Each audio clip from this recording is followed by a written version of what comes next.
Hey everyone, welcome back to the channel. Today, we're discussing how things played out during our first look at Marvel Rivals, and what might be in store for this spin on the team-based hero shooter genre in the future. Before we get started, I need to mention one big disclaimer. Rivals is clearly a competitor to Overwatch, and other Overwatch-inspired games, despite NetEase doing their best to fend off any such comparisons, which we'll get into later, don't worry. That being said, I've played about 20 games of Overwatch in my entire life, between the original and the sequel, so I'm approaching Rivals as someone who's largely unfamiliar with this genre. If you're a die-hard Overwatch veteran looking for impressions from a pro, this video probably isn't for you. But if you're sizing up Rivals as a chance to try something new, hopefully I can provide some insight into what it can offer. And with that out of the way, let's get into it. Kicking things off with visual presentation, Rivals is a good-looking game, if you don't mind this art style and its influence on the superheroes you'll be playing. Graphics are generally solid across the board.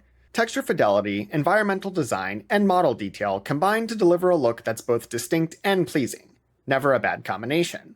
Some might find it inauthentic, but I actually appreciated the stylization of these characters. Similar to artist variants in Marvel Snap, these renditions are likely different from what most people might be used to, which helps them feel fresh and new. We'll circle back to skins and customization later, but each hero looks pretty cool at baseline. A huge bonus for third-person titles like this, where fashion is even more impactful than in first-person alternatives.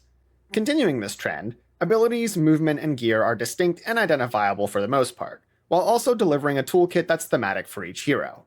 Whether it's the Punisher's gunfire, Scarlet Witch's magical casting, or wackier additions like the musical melodies of Luna Snow, each character looks and sounds like what you'd associate with their persona. There are some definite pitfalls when it comes to UI readability, however. I'd often struggled to identify when I was low on health, for example, and while I did get used to this and other such quirks as time went on, Rivals' interface could definitely use some cleanup before release.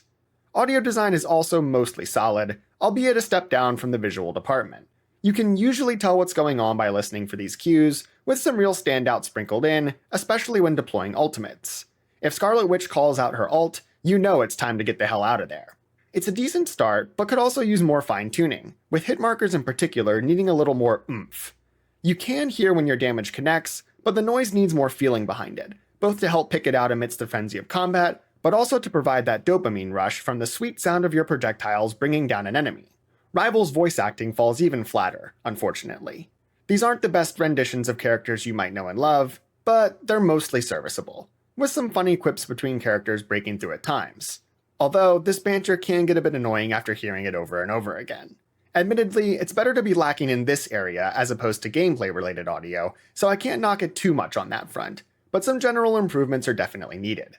Moving along to settings and performance, Rivals' options menu is perfectly fine. Nothing spectacular or out of the ordinary, but it gets the job done, allowing you to tune different graphics options and control schemes to your liking. What isn't fine, however, is Rivals' implementation of its other menus, which are painfully clunky while simultaneously being littered with unnecessary animations and voiceovers that make navigating them a pain. Not only is it hard to find what you're looking for, but there's really no need for the same hero animation or vague story voiceover to play each time you hit a certain page. I'm not totally against their inclusion, but after being played for the first time, they should be disabled. Or at least give us the option to disable them if we so choose. Maybe I missed something, but I don't recall seeing a selection that would allow me to do so, and the number of clicks required to get from point A to point B is simply too much. While its menus might be lacking, in-game performance didn't miss a beat, at least for me. Running on an i9-10900 and NVIDIA 3080 with frames capped at 144, things ran perfectly fine at first, but I began getting slight drops after a few matches. I flipped all graphics settings down to medium, and this immediately fixed the issue, giving me a rock-solid frame rate without a single drop for the rest of my playtime. That being said, I did see talk of performance issues on systems much beefier than mine, with Doctor Strange's Portal being a big culprit in particular, so your mileage may vary. If you're concerned, I keep an eye out for improvements in upcoming patches or a response from the devs. What impressed me the most about Rivals was just how fun it felt to play, but even more so, how polished the game was for being in an alpha state. I was fairly skeptical on how its gameplay would hold up, but I gotta admit I was dead wrong. Each hero's kit is diverse, but more importantly, fun to play, which goes a long way towards the game's longevity. There's plenty of variety on offer, both between the different classes and amongst them too. I was also impressed with the inclusion of lesser-known heroes. Sure, you have your typical poster children like Iron Man and Star-Lord, but also lesser-known characters like Luna Snow and Magic, who many fans might not be familiar with. And don't even get me started on how many new heroes could be added as post-launch content. How they're monetized is another question entirely, but there's no shortage of potential additions to the roster when pulling from Marvel's endless supply of lore. Another strength is how different two heroes within the same class can feel. Sure, Hela and Namor might share the same classification, but their playstyles and toolkits differ drastically, allowing for a nice change of pace when you're struggling, or just feeling something different, while hopefully helping the meta stay fresh. Most of my time was spent playing DPS.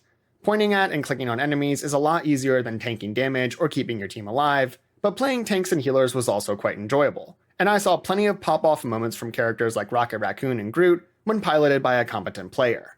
Movement, abilities, and gunplay, for lack of a better term, also feel quite good. Your base speed is a bit slower than I would like, but this seems like an intentional choice, paired with a wide range of special movement options to keep things balanced.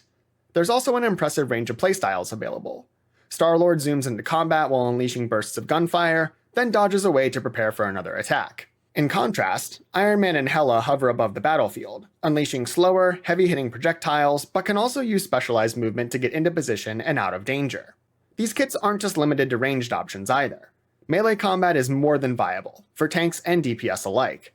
In fact, Magic was incredibly powerful, and her ability to portal around, unleash powerful attacks, then dip back out of danger could prove devastating when utilized by a skilled player. Beyond basic attacks, each hero possesses their own set of both passive and active abilities. Whether you're deploying shields, creating portals, or unleashing devastating destruction, there's a playstyle out there for everyone to get your neurons firing. Finally, Rivals features a system of seasonal combos, where certain heroes can team up with one another, unlocking special buffs or abilities for up to 3 different characters. This can be cool, but is another area that needs a closer look before release. These bonuses range from completely insignificant to downright busted, boosting some of the most powerful heroes even further above the rest of Rivals' cast. It's a cool concept to help keep the meta feeling fresh, but you also don't want to incentivize certain builds too heavily or have these buffs be meaningless, because in that case, what's the point of them existing at all? 3 game modes were available during the alpha, each synonymous with an Overwatch contemporary: Control, Escort, and Hybrid, or Capture the Points, Escort the Payload, and Capture then Escort the Payload for noobs like me. All of them were decent, nothing groundbreaking, but fun enough to play. There were only a couple of maps on offer, set in a futuristic Tokyo and otherworldly version of Asgard, both of which looked stunning and functioned pretty well across their respective game modes. Those designed for payload-centric games featured a clear route of progression for the attacking team, with various arenas interspersed along the way within which combat unfolded. The control maps also featured a variety of spaces, offering elements of verticality and distance that catered to certain heroes and team comps, incentivizing smart picks and switching things up depending on the situation. Another aspect of Rivals is its environmental destruction mechanic, allowing for the layout and structure of these maps to be altered, intentionally or otherwise, over the course of each match, with some areas regenerating over time. This mechanic seemed more superficial than anything else. Sure, there were a couple of times where I destroyed a surface to duck behind cover or flank an enemy, which admittedly allowed for some funny moments, but for the most part, it didn't have much of an impact on most matches. It's fine, not actively harmful by any means, and maybe it'll be expanded upon further at launch. A ranked playlist was also included for those inclined to dip their feet in. I stuck to casual games, but saw plenty of hardcore players grinding this out during the playtest, giving the community a glimpse of what's planned for the game's competitive side, which, if handled correctly, could be a huge boon, and its inclusion here is commendable. Aside from the obvious need for buffs and nerfs, along with fine-tuning abilities, maps, and game modes, there were 2 main pain points that stuck out during my playtime. The first is a personal gripe, but I absolutely couldn't stand the annoying overtime mechanic. For those unaware, overtime kicks in when one team reaches 99% objective completion, but the enemy team manages to halt their progress at the last second. If they can then overcome the winning team before time runs out, this will stop the game from ending and extend the current round. While I'm not opposed to a mechanic like this in theory, I found it to be incredibly annoying, often extending matches that could have ended much quicker. As an outsider, this concept just didn't gel with me, but I understand its inclusion and that it's likely here to stay. But it could stand to be tuned down just a little bit in some playlists or modes. My only other complaint was with networking, specifically in cases where I seem to get shot around corners after taking cover. Plenty of games have to contend with imperfect netcode, and this only happened a handful of times, most often when playing as a flying character like Star-Lord or Iron Man. Perhaps it's just related to those movement kits. and this is more so something I hope can be fine-tuned just a little bit more before release. Rivals certainly seems off to a good start, and I'm inclined to agree. But despite those strong first impressions, there's a big rain cloud looming, with the potential to put quite a damper on things. Post-launch progression and monetization. It's no secret that NetEase's area of expertise is in mobile gaming, aside from a few other recent titles like Naraka Bladepoint and Once Human. It's also no secret that monetization in many of these titles has been less than consumer-friendly.